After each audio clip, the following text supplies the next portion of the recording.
Hey!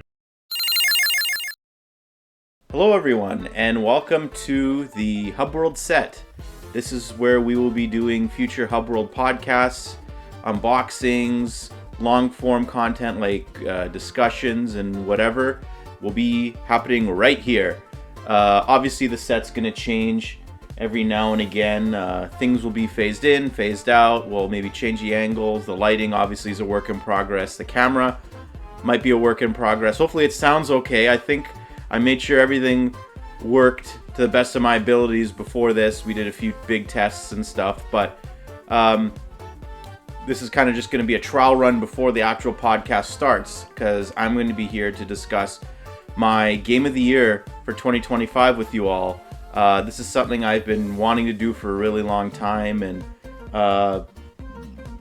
life got in the way for a while with the Hub World, and we're relaunching it, the Hub World 2.0. This is the new channel. The Hub World Plays was our previous channel that I've rebranded, and we're just going to be putting our heads down and trying to make as much quality content as we can. So please sure to like this video and subscribe to the Hub World more than ever now. Like, we're going to need it. We're starting from scratch. So yeah, I really appreciate all of you clicking on this video and spending some time with me while I share my favorite and sometimes least favorite games from last year. But I'm just going to open up my handy dandy list, and like we do in every Game of the Year podcast, even dating back to the previous channel, we're going to start with the games that we were most disappointed with this year, unfortunately, that we did have high expectations for.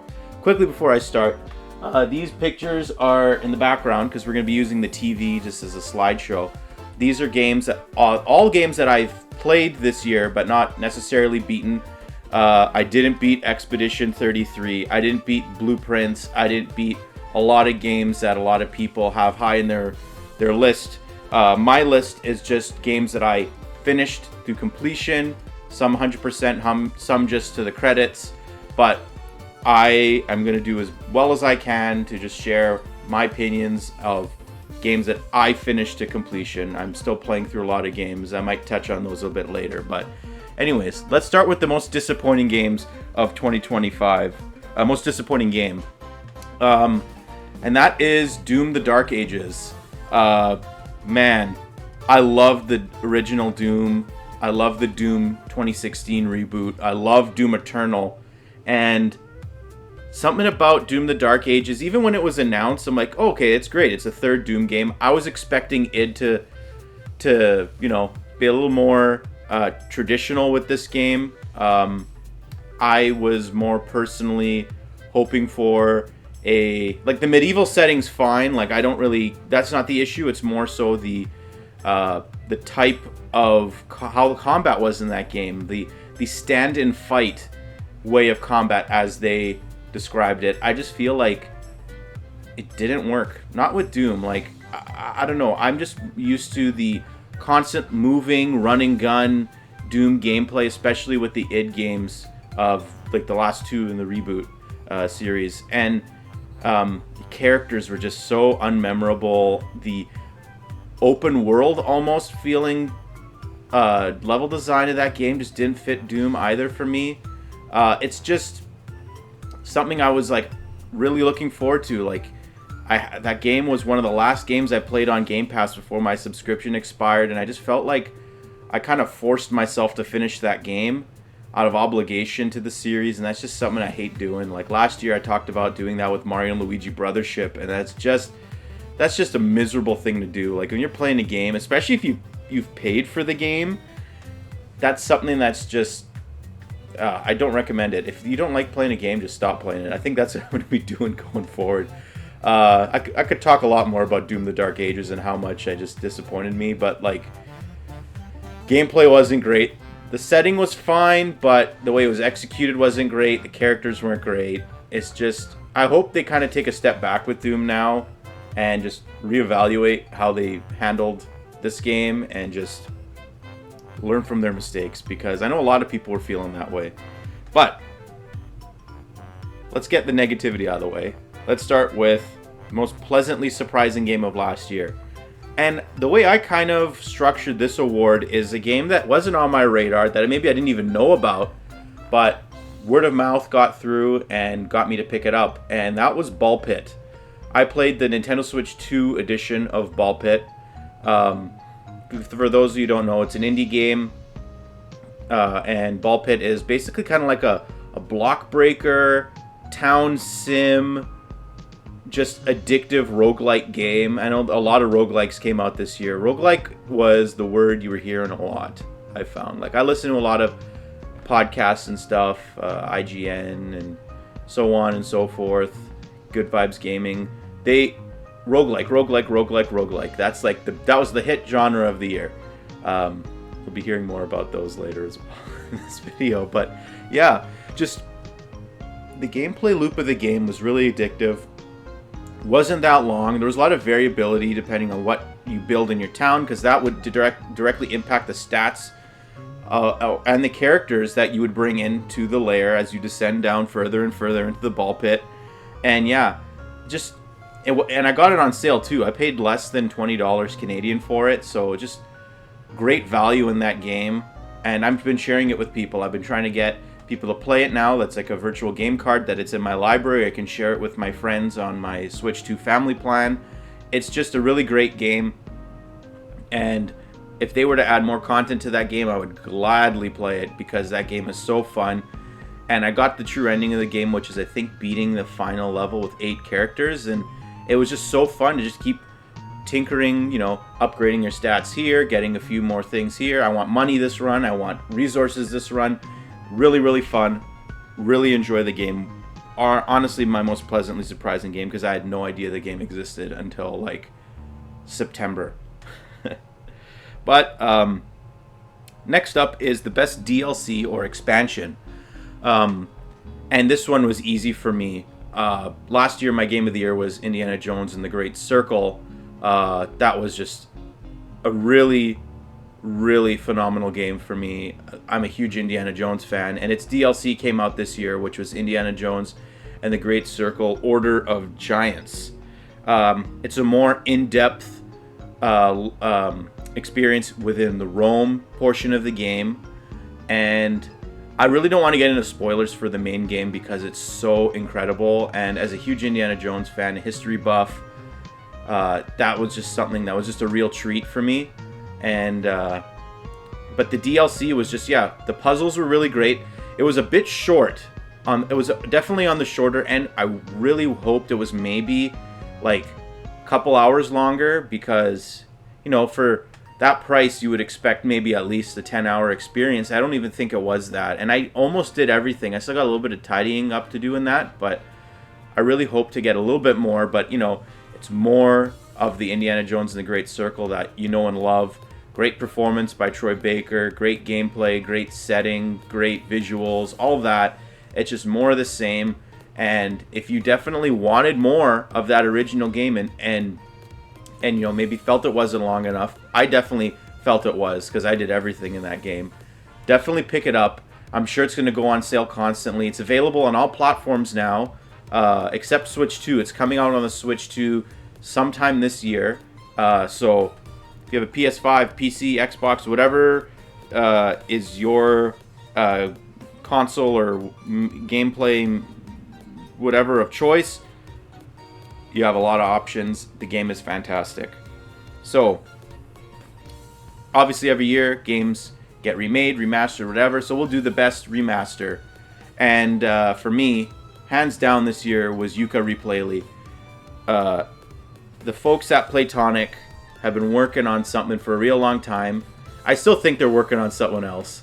But Yooka-Rayplay was the first game that they released since Yooka-Laylee and the Impossible Lair, I think, was in 2018 or 2019. Yooka-Laylee was their original game that Playtonic made. That was a Kickstarter game back in 2017, I think. And it definitely had its issues. I was a bit higher on the game than most. There was bugs and whatever, but they attribute all that to sort of having the rush, the time crunch of having to meet all the Kickstarter rewards and Kickstarter, the timeline from that, right? So now They've gotten more experience, bigger staff, bigger studio. They finally were able to make the game that they wanted to make. And for those who had originally backed the game on Kickstarter or purchased it at any point since, you could have gotten a discount on the game. And the game's not even that expensive to begin with, but that's a really nice like goodwill gesture to the fans. And you can really tell that this is their fully realized vision. The game's more streamlined, more optimized. A lot of the issues people had with the game have been fixed. The frame rate, the way the moves work in the game. There's not as many visual glitches and bugs and stuff. The final boss has been fixed. The Rextro 64 levels are just completely gone, and they brought the great Rextro arcade experience in the game. That could be like its own game if they wanted to, like a Captain Toad type of spin-off. That would be really great. But they've done this. I really am looking forward to what they're going to do next, because you can definitely see that there's bits in this game that I think it's kind of like the way Nintendo did Wind Waker HD as a way for them to see what Breath of the Wild would be like. Like, they tested technology in one game to be used in another, and with that, I think you can see a bigger picture with Yooka-Laylee. So, if you're a fan of 3D platformers, fan of Banjo and Kazooie, my favorite characters and my favorite game, Banjo-Kazooie, it's made by the people that made that game. Definitely pick it up. It's a great game. I don't think you'd regret it. All right. My phone keeps locking, so I have to keep unlocking. So pardon me looking back and forth. Best soundtrack. This was difficult. I know a lot of people would put Expedition 33. I never finished that game. Might be a while before I get back to it. But, old songs, new songs, whatever. I had to go with Mario Kart World. I think this was like the most obvious one for me. Not only is the music in that game, like the new tracks, great, but the soundtrack in that game is so huge. Like in the world, or the open world area, for good or bad, whatever. The music's incredible because they've remastered, they've done new arrangements of, I think, over 200 songs from Mario's past, whether it's Mario Kart or the actual mainline games or whatever. Donkey Kong songs are in there. There's some Yoshi songs. So, yeah, they put a lot of work into it, and we're talking about some of the greatest songs ever made in gaming history that got new renditions. Like, some of my favorites are like mostly the Mario 64 songs that are in there, Waluigi Pinball, and like these aren't just like the actual like in the same genre. Like, they'll put a bit of a country twist on it or whatever. Like, the soundtrack is just so vast and varied that I just think that there's something in there for everybody. And especially if you're a Mario fan, there's so much there, like dating all the way back from the very beginning, right? 40 years of Mario. There's a song from literally every single game almost in Mario Kart World. So it's just something that, like, I really wish that there was just like a jukebox mode within the game where you could just freely pick whatever song you want. Maybe one day it'll be added in the DLC, which I do think is coming. People are being really impatient. There's a Mario Kart World is not just one game. It's not a one and done. It's going to be a platform. It's going to be like Mario Kart 8 was. Mario Kart 8 Deluxe was, right? We got DLC for that game essentially its whole life. So patience, I think, will pay off for Mario Kart World. Best multiplayer, speaking of racing game, my best multiplayer has to go to Kirby Air Riders, a game that we didn't know existed at the beginning of the year. That game was announced during the Switch 2 showcase, and that may have been my favorite announcement of the show. I'm a massive fan of Kirby Air Ride on the GameCube. I never thought there was any chance it could get a sequel, and the sequel is essentially, in my eyes, the Smash Ultimate of Kirby Air Ride.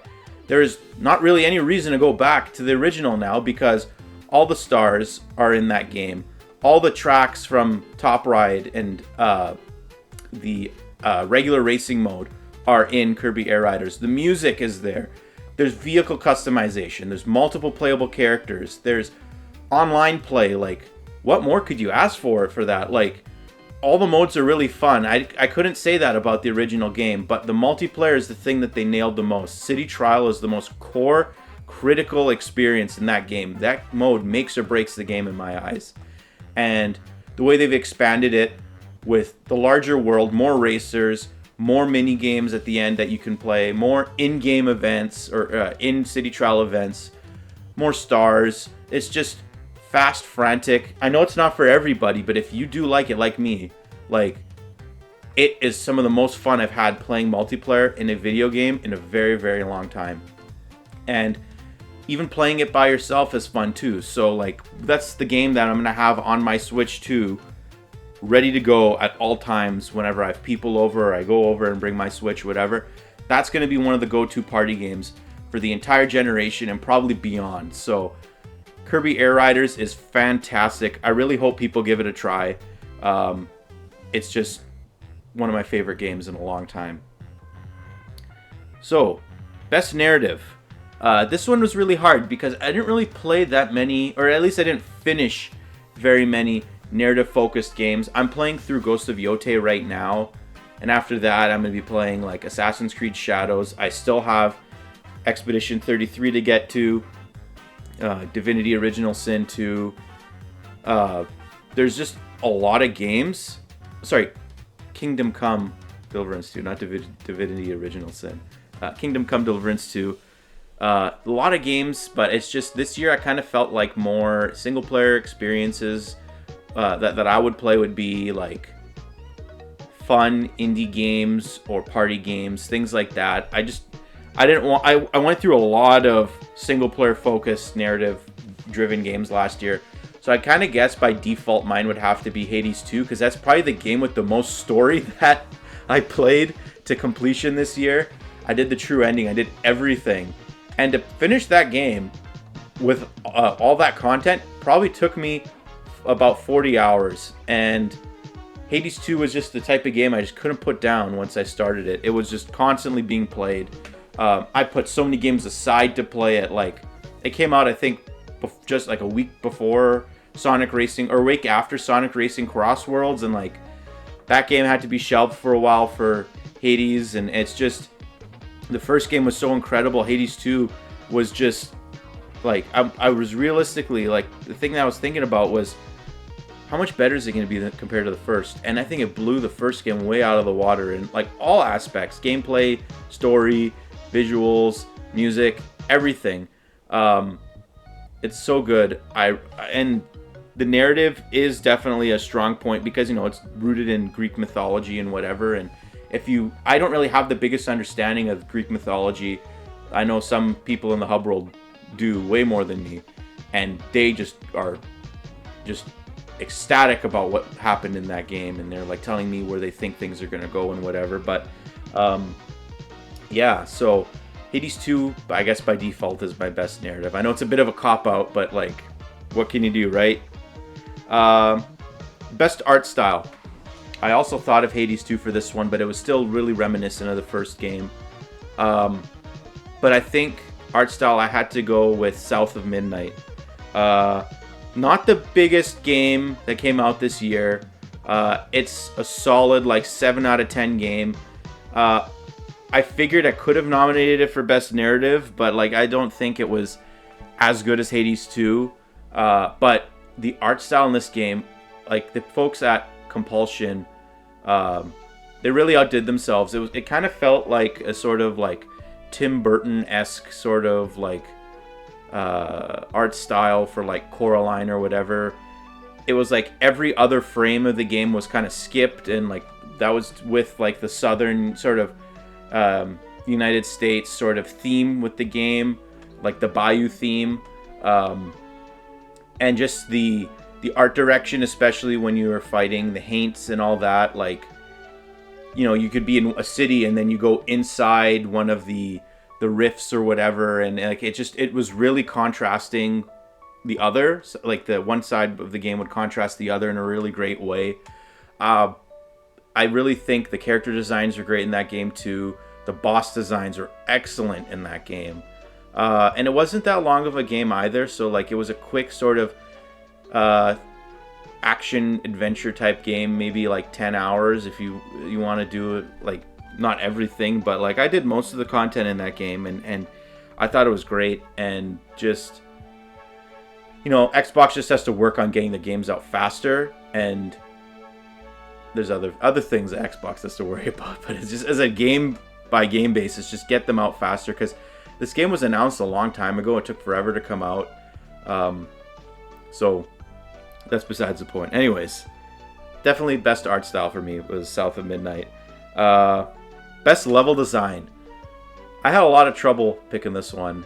But I think I made the right choice, and I went with Donkey Kong Bonanza.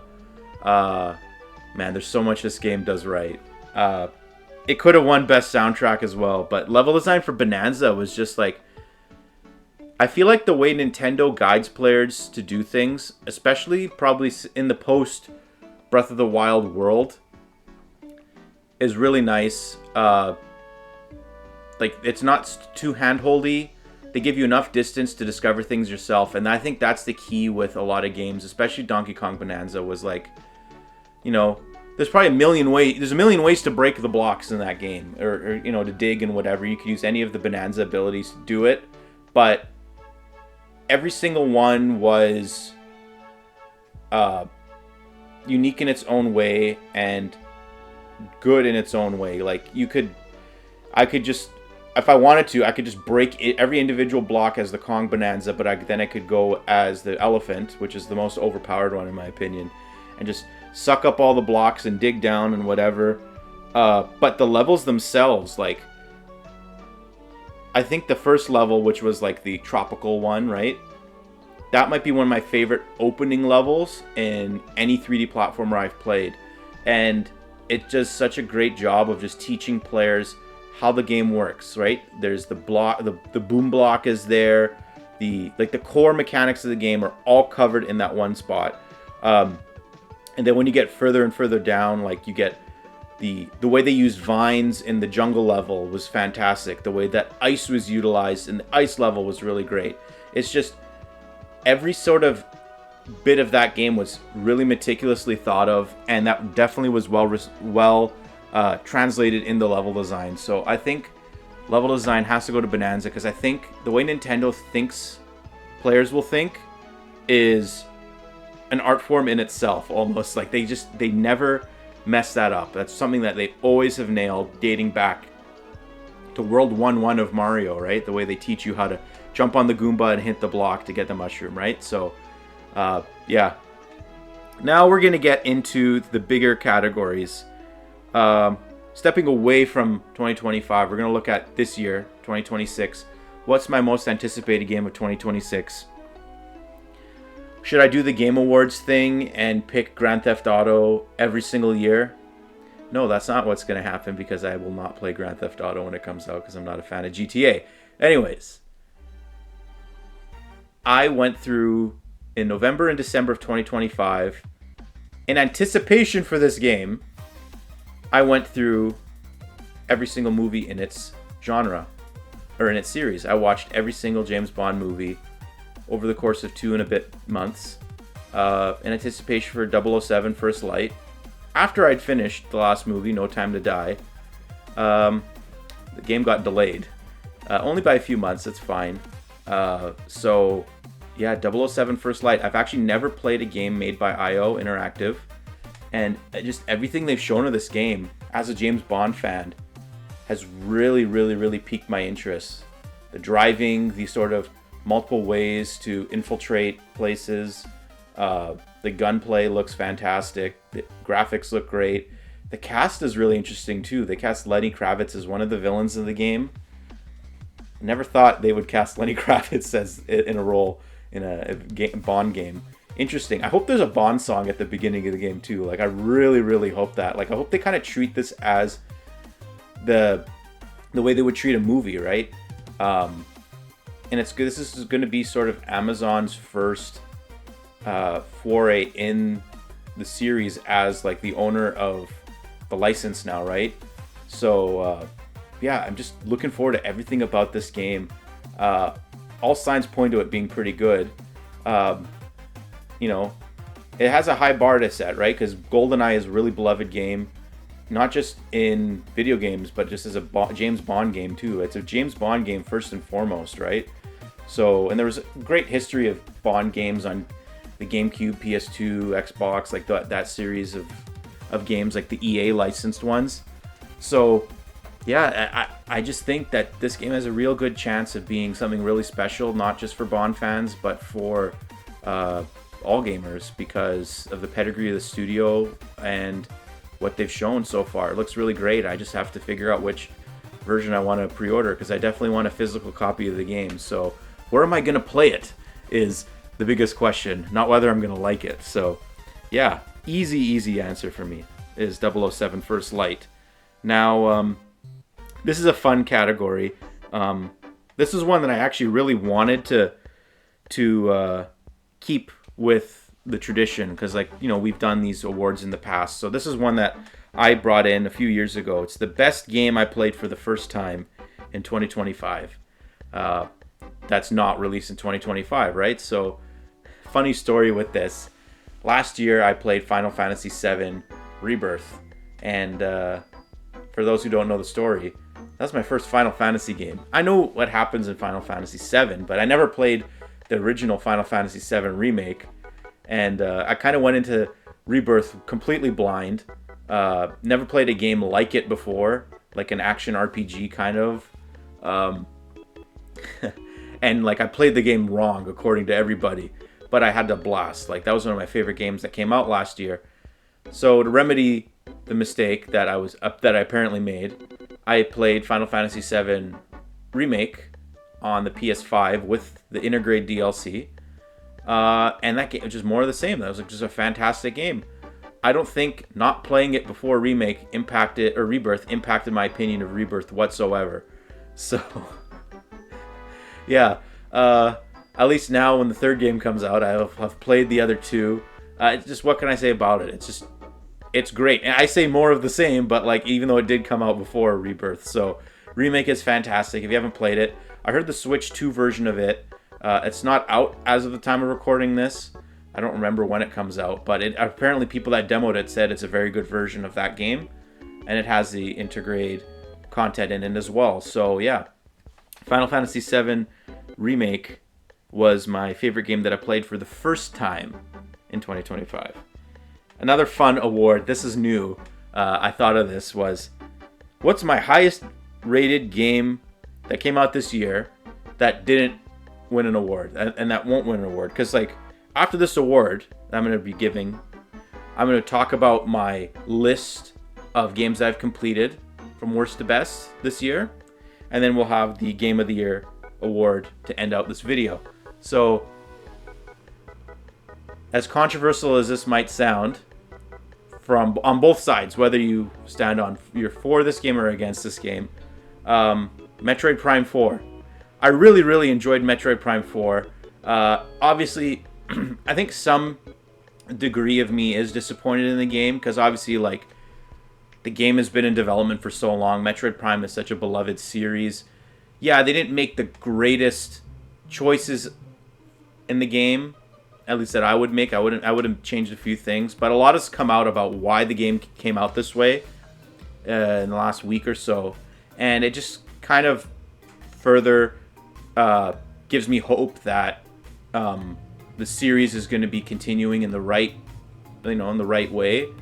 But Metroid Prime 4, I think, it's my second favorite game in the Prime series. Obviously, Prime 1 is a masterpiece, but Prime 4, I think, it could have been really good if the open world was like 30% of the size it was. But that was probably the only thing I would change about it. I loved each environment of the game. I was actually a big fan of the NPC characters, because I do like games to evolve, and Metroid shouldn't always be about isolation and stuff. Like, that's what the 2D games are for.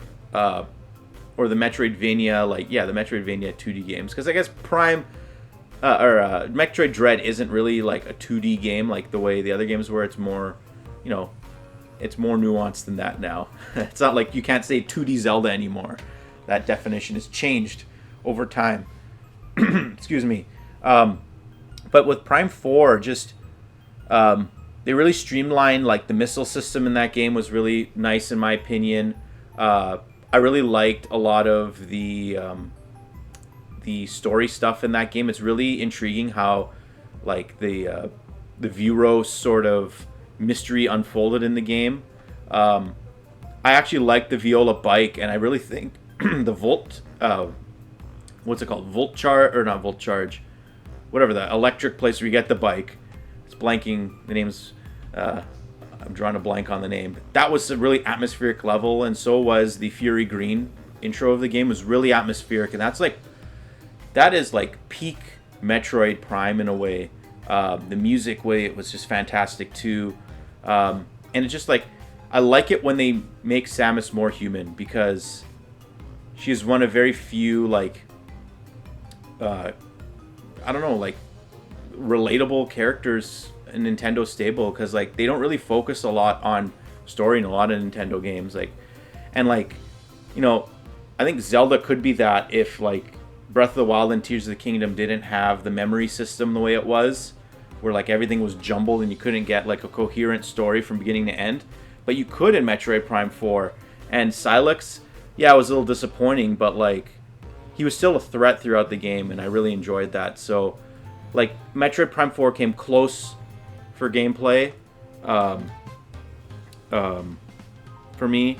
Or, yeah, it came close to favorite gameplay. It came close to favorite soundtrack. I didn't really consider it much for narrative, and but it's a beautiful game too. It's gorgeous on the Switch 2.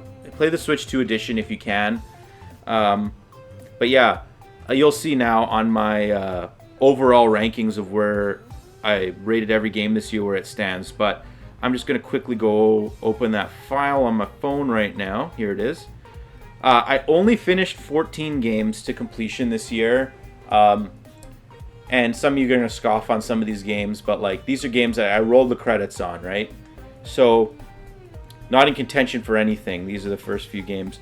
Number 14, and I'll briefly talk about them if they deserve it. Number 14 was Nintendo Switch 2 Welcome Tour. I really enjoy. I'm a sucker for tech demos and stuff.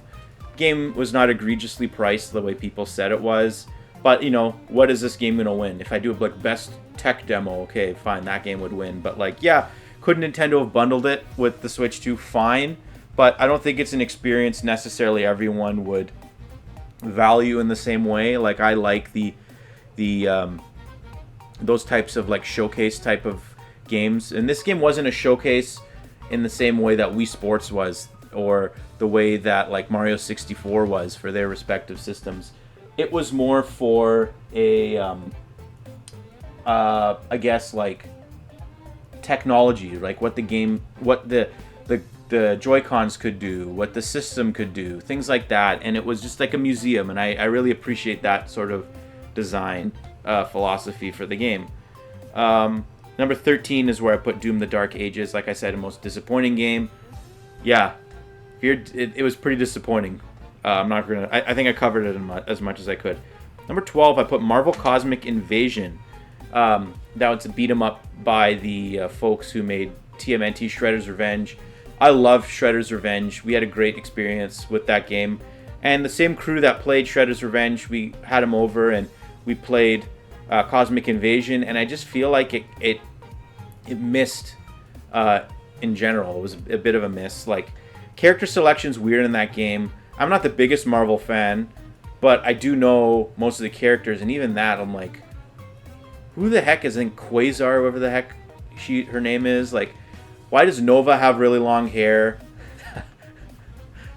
She-Hulk over the Hulk, you know, type of things. But like, I felt like the world map of Shredder's Revenge was fantastic, and then you just have sort of like a weird, like, map. It's not even a map. It's just like you go from level to level, and sometimes the branches, you know, the game branches paths, and sometimes it converges in weird places, and then you have to unlock some characters that were pretty enticing. Like Venom, Silver Surfer, and Phoenix were unlockable. Like, why couldn't Beta Ray Bill be unlockable, or have Thor as a skin for Beta Ray Bill. It's just a small problem in the grand scheme of things, but there were a lot of small things that amounted into like a bit more of a negative experience playing that game.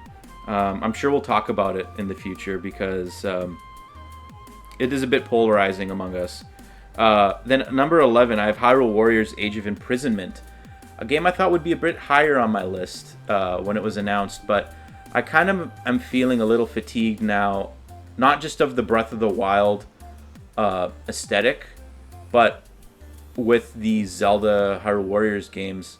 The first game I still think is the best out of all of them because it really felt like a crossover, and the story was better in Age of Imprisonment, and it's apparently canon until they say it's not.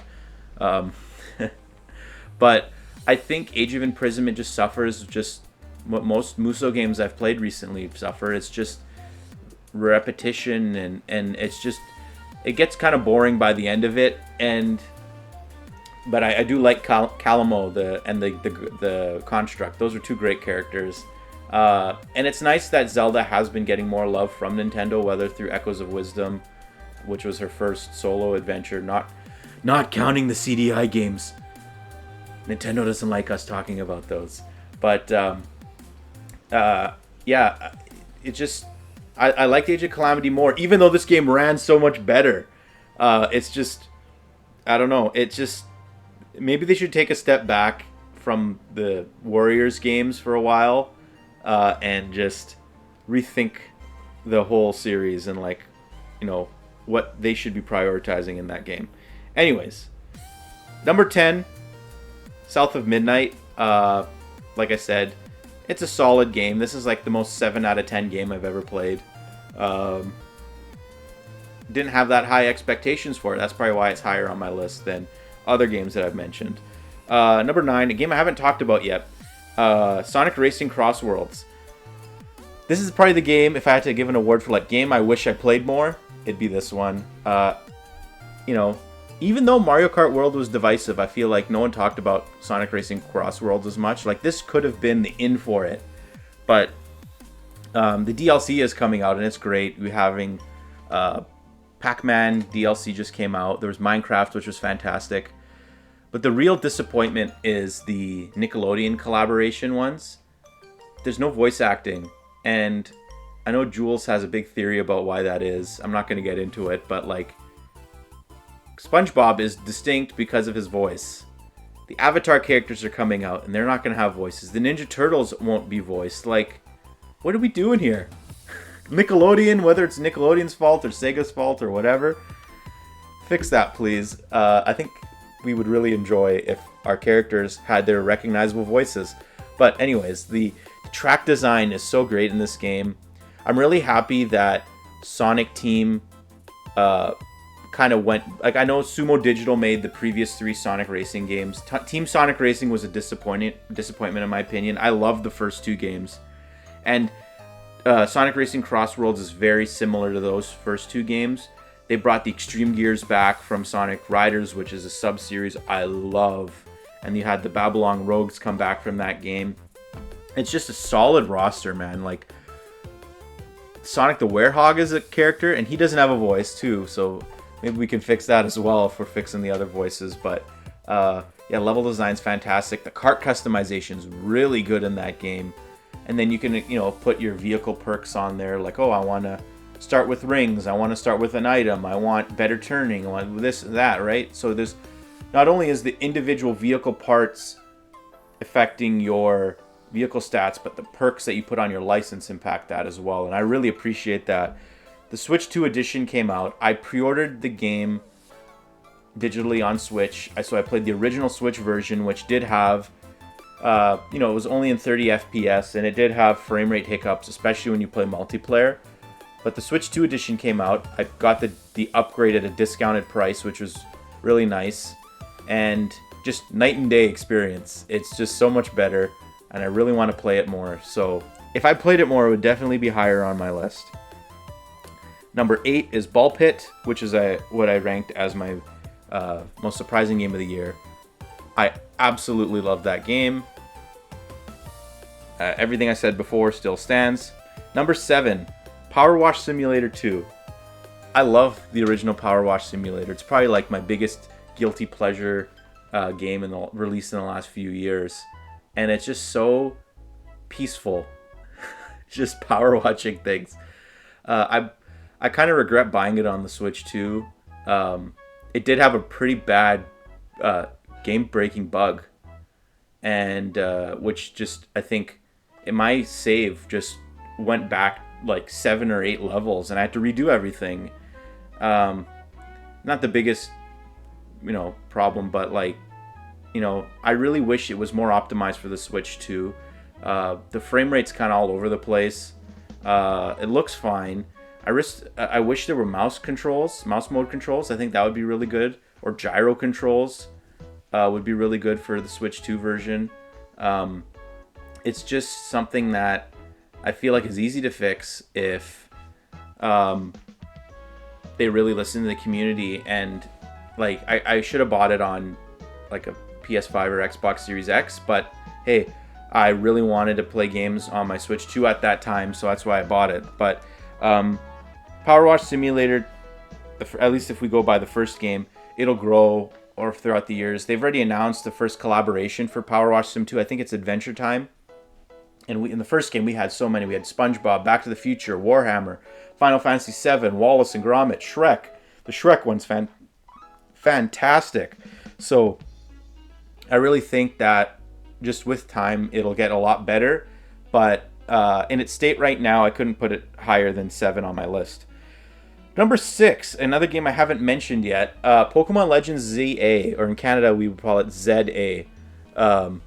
So I'm a huge fan of Pokemon Legends Arceus, and this was a pretty big game on my radar throughout the year. And yeah, it's a solid game. I think it's a very different type of Pokemon game, even compared to Legends Arceus. Legends Arceus really focused on catching. Legends ZA focuses a lot more on battling, and I really like the battle system in this game. I found myself playing the online battling so much, getting those Mega Stones, and like even after I got all the Mega Stones, I would still play it because it was just so fun. And I was a bit worried with the Lumio City setting because, yes, I'm a huge fan of Generation 6 of Pokemon, and the Kalos region is one of my favorite regions of Pokemon, but just focusing on Lumios I thought was definitely a choice. But then eventually, like, I started to understand why they did it throughout the game, and ultimately it did work for me. But I wish there was still a little bit more variation. But like, you can't put like a desert into a city, right? Like they kind of did, but it was weird. And like even the snow area was really weird. Like they had like these micro biomes within the city, and I'm like, I don't know. I probably wouldn't have done that. But the DLC is what probably pushed me the game a little bit lower on my list. The Mega Dimensions DLC. I bought it because I love Mega Evolutions as a battle mechanic, and I do in general like Pokemon. As controversial as that might be to say, like I'm a bit of an apologist, and I do understand the bigger picture with Pokemon. I feel like a lot of people don't. Not to be a jerk when I say that, but I just don't feel like the structure of the DLC worked for this game's benefit. Just the making the donuts thing and like going into the rifts. I don't think the rifts really, the system didn't work because you don't spend enough time in them, and each one looks almost the exact same when you're inside of it. So yeah, the DLC might be more controversial than the actual game, in my opinion. I think that's where we should be, fans should be focusing a lot of their grievances is in that. But the Switch 2 edition was perfectly serviceable in my opinion. And if leaks are to go by here, I think, or at least I hope, nothing's for certain with the Pokemon fan base. I hope that the direction that they're going with Generation 10, both gameplay-wise and visual-wise, will be something that will sort of calm the fan base down, because I think we need calm more than anything as Pokemon fans. At least I do. I'm getting sick and tired of all the noise. Number 5 is Mario Kart World. I think a lot of the controversy behind this game was a bit overblown. I personally am fine paying $10 more for a game that I know I'm going to be playing, you know, not just 1 week, 1 month, 1 year. Game is going to be, you know, you're going to be coming back to this game probably for the entirety of the Switch lifespan. So, I mean, people complain that Mario Kart World was $80 US, and I don't think Grand Theft Auto 6 when it comes out is going to be $60. I think people are a bit naive if they think it's even going to be $70. It could be more than $80 even too. So like, and plus there's microtransactions out the wazoo with GTA Online. But Mario Kart World, I think it had a hill to climb, or steep hill to climb, because Mario Kart 8 Deluxe I think is the perfect Mario Kart game in terms of everything, right? The level design was fantastic. The gameplay gimmick of Mario Kart 8, the not zero gravity stuff, is fantastic. The roster by the end of the DLC was fantastic, and they had the crossover characters. Like, people had expectations of having crossover characters in Mario Kart World, but that didn't happen until the DLC of Mario Kart 8. So I think the level design and like having the ability to make tracks 3 laps or 3 segments is really great. The music, like I said, it won my award for best soundtrack. I thought the soundtrack of that game is excellent. And, you know, the roster will get there. Everything will get there. It's just, you know, that's why I can't rank it higher, because I know, you know, based on what we have access to, and Nintendo is updating the game and fixing problems that people have with it, like the characters, I don't even know what you would call them, like the enemy characters, whatever. They're easier to get than they were when they came out. Costumes were a fun thing in the game. Like, you eat the food of the area. That was a fun little thing that came over from Mario Kart Tour, I believe. And just the track selection is great. Like DK Spaceport, great track. The new Rainbow Road, phenomenal track. So like they are working on the game. I think we'll be hearing from Nintendo sooner rather than later about the roadmap for the game. So, but yeah, based on everything that we currently have, I couldn't rate it higher than number 5. Number 4 is where I put Metroid Prime 4 Beyond. I think that's a fair space for it. Like with other games like that I'm going to be talking about later, it's the first game on this list where I'm like, once I started playing it, couldn't really put it down because I was having such a great time with it. Yeah, is it as good as I wanted it to be? No. But is it still good? Yes. And that's where I kind of fall on the game. So I feel like I talked about Metroid Prime 4 enough when I talked about it when I gave it the award. Number 3 is where I settled for Kirby Air Riders. Kirby Air Riders is the best multiplayer Nintendo game that came out this year. It's the best racing game that came out this year. Even though I don't really play the racing that much, it's still a racing game, I think, first and foremost.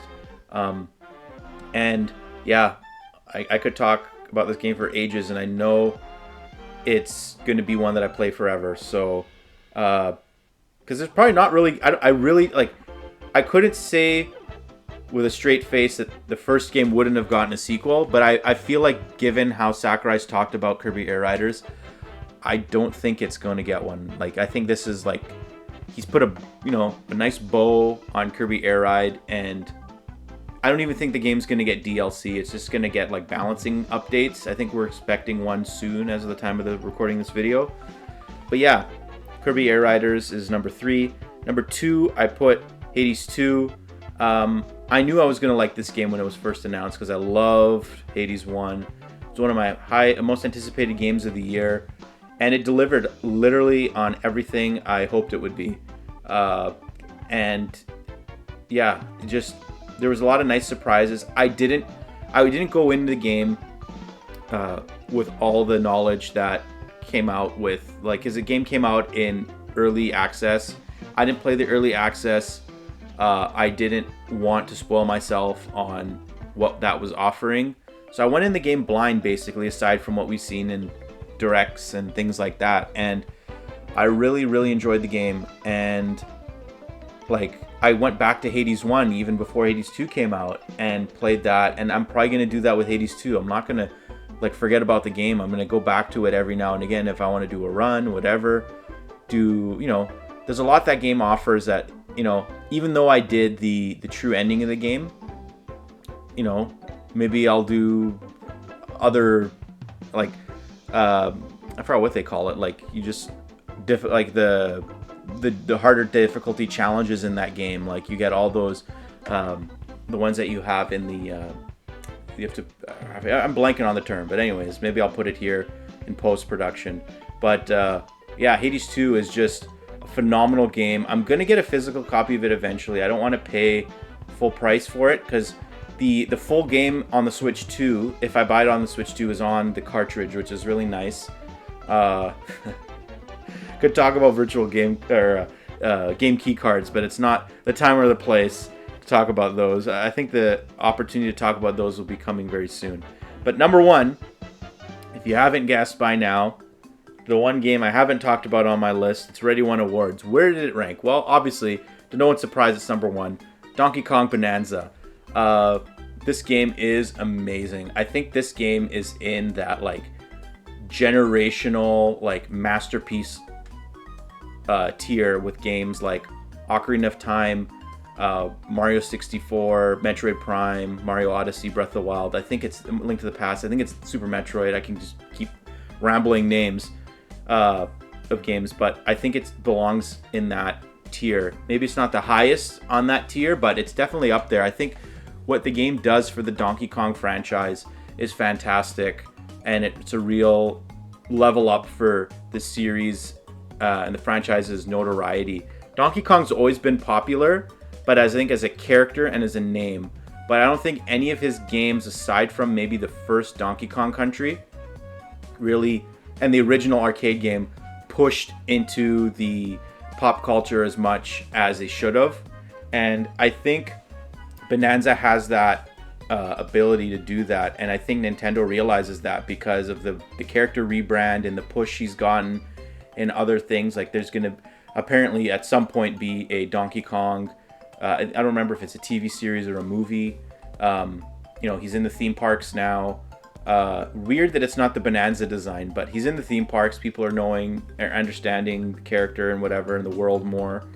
I've been wanting another Donkey Kong 3D platformer for a long time. I love DK64, and it's been too long since DK had a 3D adventure, and the fact that he got one, and it was the first 3D platformer on the Switch 2, it predated whatever Mario's next 3D adventure is, I think is really, really interesting. And just the whole gameplay loop of that game was phenomenal.